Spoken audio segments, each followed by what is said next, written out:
kepolisian kan penegakan hukum ini merupakan tindakan terakhir. Penegakan hukum itu berkaitan dengan upaya represi.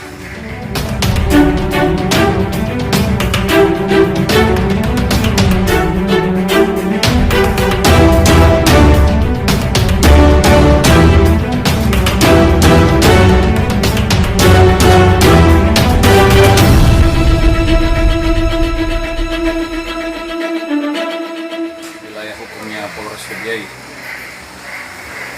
terkait dengan penegakan hukum ini.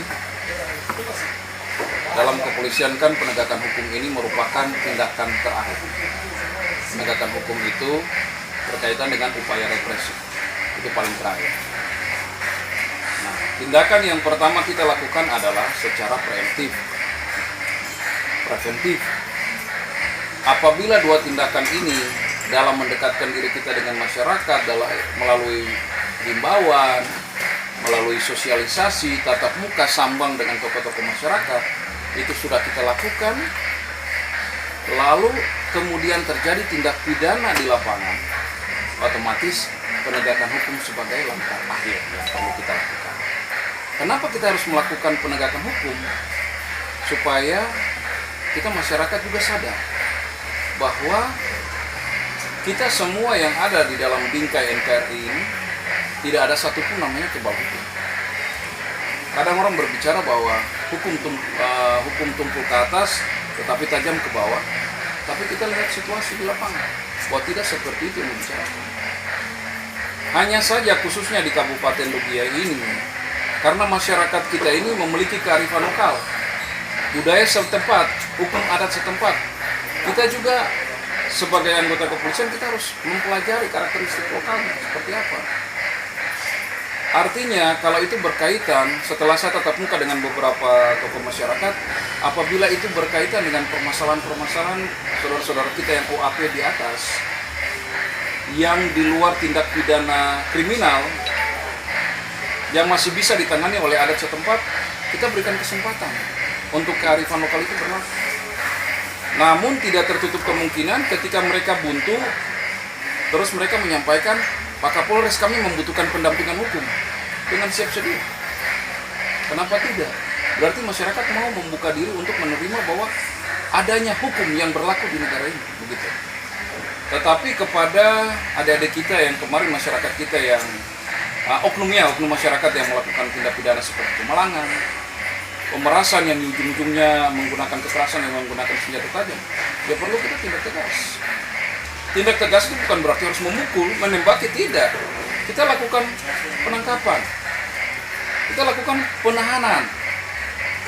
Nah, apabila yang bersangkutan baru pernah terjadi, artinya baru pernah melakukan, dan di situ seperti kemarin dari perwakilan tokoh masyarakat, tokoh agama, bahkan juga perwakilan dari salah satu tokoh masyarakat, 2 orang, 3 orang dari pendatang datang menyampaikan bahwa kami tidak keberatan. Mungkin saat ini mereka hanya ikut-ikutan. Nah, pertimbangan situasional seperti itu ada putusan hukumnya di kita sebagai Kapolres. Dengan mempertimbangkan efek negatifnya, dampak dari upaya hukum itu seperti apa. Bapak Wakapolda menyampaikan kepada kita, gunakan potensi masyarakat yang ada, yaitu tokoh-tokoh masyarakat, tokoh adat, tokoh agama, tokoh perempuan, tokoh pemuda yang ada, duduk bersama, bicarakan, kira-kira mau seperti apa Lugiai ini ke depan, begitu. Kira-kira seperti apa kita meramu supaya cara bertindak Polri itu bukan semata-mata berdasarkan hukum saja, tetapi dengan mempertimbangkan kearifan lokal yang berlaku. Kalau tadi sampaikan kira-kira terhadap masyarakat itu kita mau seperti apa, menyatakan kehadiran kita. Nah, di sini harapan saya, seperti kemarin kita tatap muka bersama perwakilan dari tokoh-tokoh masyarakat, tokoh agama. Harapan kita ketika Polres ini berdiri, masyarakat mau membuka diri. Yang awalnya masyarakat memiliki pikiran negatif bahwa Polri hadir ini pasti ujung-ujungnya menyengsarakan masyarakat. Nah, di sini PR bagi kita. PR bagi kita kepolisian, dalam hal ini Polres Lugiai, bagaimana bersama dengan rekan-rekan TNI khususnya yang ada di sana di Dogiai, kita meyakinkan masyarakat. Meyakinkan masyarakat bukan suatu hal yang gampang. Nah, yang paling pertama, kita lihat kembali kearifan lokal apa yang terjadi di sana. Yang kedua, masyarakat kita di Dogiai ini adalah rata-rata orang gereja. Budaya pendekatannya itu otomatis lebih dekat dengan segi keagamaan. Bukan berarti kita menyepelekan hukum, tidak. Begitu kita mendekatkan diri dengan mereka dari segi keagamaan, mereka juga meyakini bahwa polisi Dogiai, dalam hal ini Polres Dogiai dan jajaran termasuk TNI, adalah mereka aparat keamanan yang punya agama. Setiap agama manapun pasti mengajarkan untuk kita saling mengasihi, bukan untuk membunuh. Nah, itu kita harus buktikan itu. Yang kedua, baik kita polisi maupun TNI yang ada di sana, jangan sampai kehadiran kita menambah masalah. Artinya begini, saya pelajari permasalahan yang ada, selalu masyarakat, khususnya kita orang Dogiai menyatakan bahwa awal mulanya adalah miras. Kita sebagai suri teladan jangan sampai kita yang mengkonsumsi miras atau menghadirkan miras di sana, sehingga bukannya menjadi contoh yang baik, malah ini menjadi permasalahan yang menyebabkan hilangnya kepercayaan masyarakat kepada kita.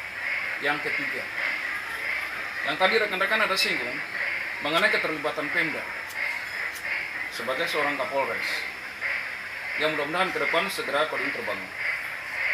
Kita merupakan bagian dari satu kesatuan unsur Forkopimda. Nah, menjadi tugas bagi saya untuk mendorong pemerintah daerah, dalam hal ini Pak Bupati dan jajarannya, untuk bagaimana menyikapi permasalahan yang ada. Contohnya perda miras, sesuai harapan mereka. Sehingga mereka melihat dan menilai, oh ternyata TNI Polri dan juga pemerintah daerah termasuk para OPD, jajaran bawahnya aparat keamanan kampung, itu semua memiliki visi misi yang sama. Semua memiliki sinergitas.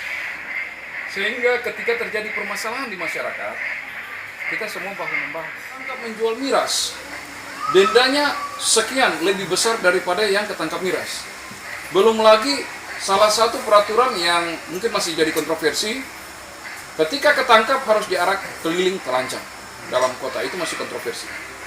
Nah, di sini masyarakat kenapa membangun atau membuat suatu peraturan kampung terkait dengan miras?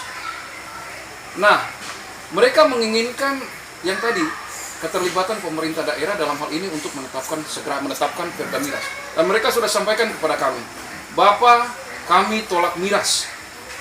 Kalau memang ada keuntungan untuk daerah, lebih baik keuntungan yang lain daripada miras harus masuk ke Dogiai. Nah, terhadap oknum-oknum, kita lihat beberapa kejadian di atas, bahkan ada penjual yang menjual dengan membawa miras dalam kendaraannya dibakar.